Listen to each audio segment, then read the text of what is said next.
Welcome to today's presentation on the microbiome, our hidden organ. What is the microbiome? The microbiome is defined as all the microorganisms that live on us or in us. The average human has over 100 trillion microbes in and on their body. 30 trillion of those microbes are considered friendly bacteria and live in the gut. And even though we used to think of all bacteria as something bad, it's now known that the gut actually contains 500 to 1,000 beneficial species of bacteria. So what are the functions of the gut bacteria? Well, the gut bacteria helps us digest our food. It makes important B vitamins. It synthesizes a certain type of vitamin K, which is important for blood clotting. It absorbs essential minerals like calcium, magnesium, and iron. It protects us from the invasion of harmful microorganisms. It secretes antimicrobial chemicals to attack and destroy bad bacteria. It plays a key role in the development of our gut lining. Our gut bacteria also communicates with our brain and body through the gut-brain axis. And it is now known that the gut bacteria not only influences our digestion, but also our appetite, our state of mind, and turning on and off genes throughout the body. Research shows that gut bacteria affects two of the most prevalent mental disorders, anxiety and depression. What factors affect the gut bacteria? Cesarean birth. In normal birth, the infant makes its journey down the birth canal and it comes in contact with the mother's bacteria, which colonizes the baby's gut bacteria. In cesarean births, the first bacteria a child is exposed to is from the mother's skin in hospital. Children from cesarean birth have a higher incidence of asthma, allergies, autoimmune diseases, and obesity in adulthood. Antibiotics affect our gut bacteria. A single dose of antibiotics can wipe out trillions of your helpful, friendly bacteria. In addition, the overuse of antibiotics has caused certain bacteria to become resistant to antibiotics. The damaged microbiome could lose certain species of healthy bacteria forever from antibiotics. Poor diet. A number of studies have shown that diet is the most critical factor in changing the microbial community in the gut. Certain kinds of bacteria thrive in a vegetarian diet and others prosper in a diet containing meat. Medications affect the gut bacteria. Researchers with the European Molecular Biology Laboratory report that more than a quarter non-antibiotic drugs, including antivirals, antipsychotics, acid-reducing medications, chemotherapy drugs, blood pressure medications, they all inhibit the growth of at least one strain of bacteria commonly found in the gut of healthy humans. Toxins affect the gut bacteria. Chemicals used in the industry for agriculture, consumer goods, and medications harm the gut microbes and have adverse downstream effects on our health. Inadequate hygiene. The hygiene hypothesis originated in 1989 when David Strachan proposed that children growing up in large families had a greater exposure to infections, and it was thought that because of this, their gut bacteria developed a more versatile set of healthy bacteria to withstand infections. The public awareness of this initial form of hygiene hypothesis has led to an increased disregard for hygiene in many homes and has increased the spread of infectious diseases.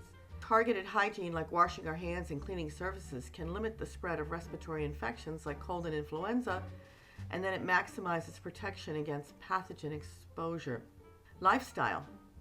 Drinking too much alcohol, lack of regular physical activity, smoking, not getting enough sleep, and stress can all negatively affect the microbiome. And age. A study performed in 2016 titled Age-Related Changes in Gut Microbiota Composition from Newborn to Centurion shows that the microbiota composition of the human gut changes with age, and alterations in this composition influence human health. So how does digestion and our gut work? Well, digestion involves the breaking down of foods into their simplest components and then the absorption of vital nutrients into our bloodstream. Digestion involves many parts of the body. The brain is the control center for the cessation of hunger and satiety. The mouth secretes an enzyme called amylase, which helps to digest carbohydrates as they travel through the esophagus and into the stomach. The stomach is important for the digestion of proteins. In the small intestine, various enzymes are produced that allow proteins, fats, and carbohydrates to be digested.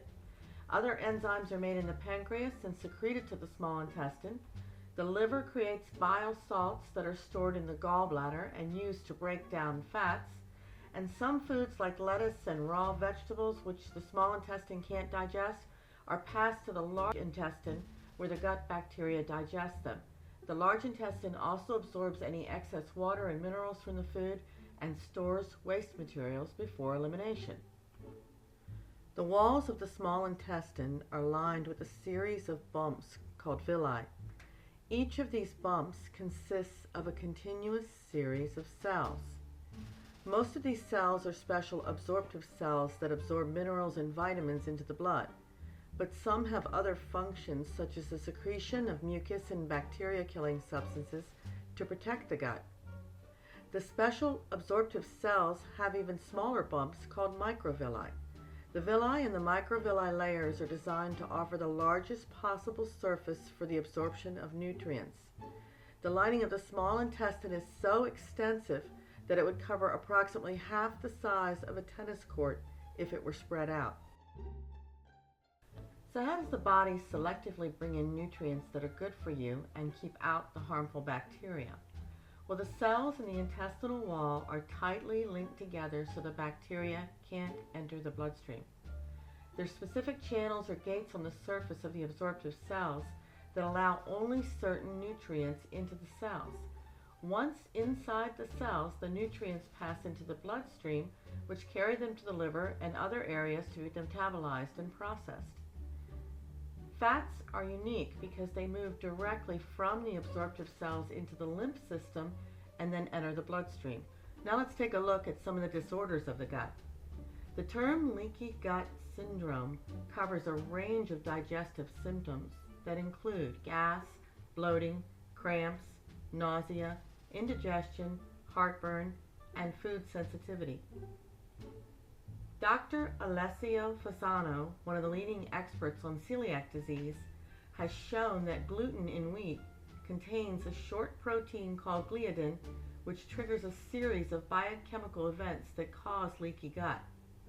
When a person consumes wheat, the gliadin causes the tight junctions between the cells in the intestinal wall to momentarily come apart. In celiac patients, it only takes a small amount of gluten and gliadin to create long-term openings in the tight junctions that create leaky gut. These openings in the otherwise tight junctions allow larger molecules of undigested food and bacteria to enter the bloodstream and cause an inflammatory response. When bacteria slip through the gut wall, it often causes an attack of diarrhea, like what happens when you're traveling in some foreign countries. In celiac patients, if they continue to consume gluten and gliadin, it can trigger a full-blown autoimmune response where the immune system becomes so agitated it attacks the normal healthy tissues in the body. The only cure for this is to stop eating anything containing wheat. Irritable bowel syndrome, or IBS.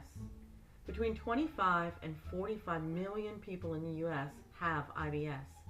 The symptoms include gas, bloating, abdominal pain, diarrhea, and constipation. Stress can trigger the symptoms and make it worse. It affects individuals of all ages, but 2 out of every 3 patients are women. Studies show that probiotics can improve some of the symptoms of IBS. Over 1 million people in this country suffer from inflammatory bowel disease, or IBD. The 2 main types of IBD are ulcerative colitis or Crohn's disease. Both diseases cause severe inflammation in the gut lining. The exact cause of IBD is not known, although recent theories suggest that a combination of stress, genetics, and the disruption of the gut bacteria lead to IBD. In addition, antibiotics, infection, poor diet, and smoking and drugs exacerbate the condition.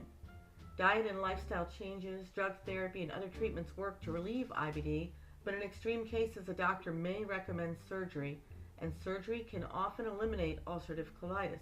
Unfortunately, it usually involves removing the entire colon and rectum. It's estimated that 3 million people in the U.S. are currently suffering from celiac disease. 97% of them are undiagnosed, and some of them have a related condition called non-celiac gluten sensitivity. It affects about 6% of the population. Celiac disease has over 300 different symptoms ranging from mild to extreme.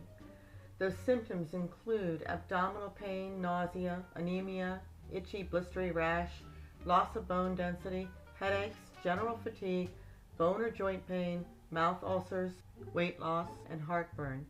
There's no cure for celiac disease, but for most people following a strict gluten-free diet, it can help manage the symptoms and promote intestinal healing. Small intestinal bacterial overgrowth, or SIBO. Usually, there are only a few bacteria in the small intestine, but with this condition, there's an overgrowth of bacteria which starts fermenting food before it's digested or passed to the lower gut. The result is excess gas, bloating, burping, and valuable nutrients may not be effectively absorbed. A hydrogen breath test can be taken at home or in a doctor's office to test for SIBO. Unfortunately, this test only detects about 60% of the SIBO cases. Many experts feel that probiotics should be the first line of treatment, but up until recently, the standard treatment for SIBO was antibiotics. A recent controlled study showed that several commercial herbal products were also as effective in treating SIBO as taking antibiotics. What other diseases are caused by gut inflammation? Well, recent research now suggests that chronic inflammation begins as localized response in the gut, which then activates certain immune cells. These immune cells set off a chain reaction that leads to inflammation in other organs of the body. Diabetes, rheumatoid arthritis, high blood pressure, metabolic syndrome, respiratory disease, stroke, and cancer are all thought to be caused by gut inflammation. So what's Ayurveda's approach to a healthy microbiome? In Ayurveda, Agni is the fire of digestion. This is the ability of the digestive enzymes to break down different foods, as well as the enzymes that control the metabolism of different cells. The Agni in the lower gut corresponds to the gut bacteria present in the large intestine. Ama is the accumulation of undigested food and harmful substances that have leaked through the gut wall and into the bloodstream, causing inflammation. If Agni is weak, Ama accumulates and clogs the system, causing health problems. Symptoms of excess Ama include fatigue, feeling of heaviness, congestion, constipation, mental confusion, and brain fog. Ayurveda considers Ama to be the root of all diseases. The first approach that Ayurveda recommends to create a healthy microbiome is to restore the gut bacteria. And one of the most effective ways to restore the gut bacteria would be to eliminate toxins and increase the digestive power of Agni. The same inner intelligence or natural law that runs the universe lies inside of all of us. Sadly, over time, we've gradually adopted bad habits that disrupt the body and mind and can lead to chronic disease. In order to enliven the inner intelligence of the body again, it needs a chance to rest and repair itself. The Rest and Repair diet is a simple step-by-step diet designed for both vegetarians and meat eaters, and the diet detoxifies the body, heals the gut, and improves digestion and health by making use of the body's own natural ability to heal. There are 3 phases to the Rest and Repair diet. Week 1 is a prep detox program which uses a combination of simple herbal preparation and a few easy lifestyle changes. Weeks 2 through 4 constitute the Rest and Repair phase of the diet. But the diet's not really a fast. Ideally, it should be a feast that improves the microbiome and digestion. When the Rest and Repair phase is complete, the Self-Discovery Lifestyle program begins. This program is an important part of the road to health as it reintroduces specific foods that were eliminated during the Rest and Repair phase, and it introduces long-term changes to diet and lifestyle. The second phase of the approach that Ayurveda recommends for a healthy microbiome is to promote a mind-body balance. By alleviating stress, transcendental meditation can support proper microbial balance which enhances the beneficial bacteria and produces long-term health.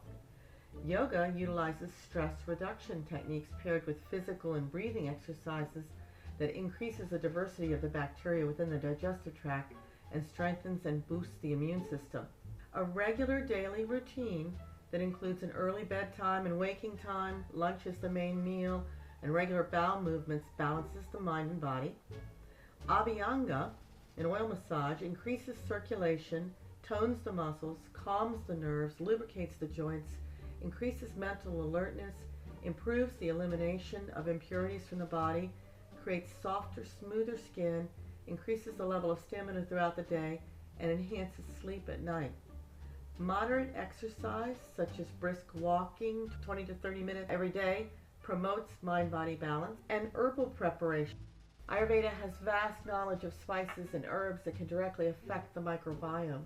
For example, turmeric interacts with gut bacteria and affects colon cells, and polyphenols in triphala modulate the human gut microbiome and promote the growth of beneficial bacteria. By taking responsibility for our own health and using the rest and repair diet with the lifestyle recommendations, we can all begin a journey to a more resilient, healthier, happier state of mind and body.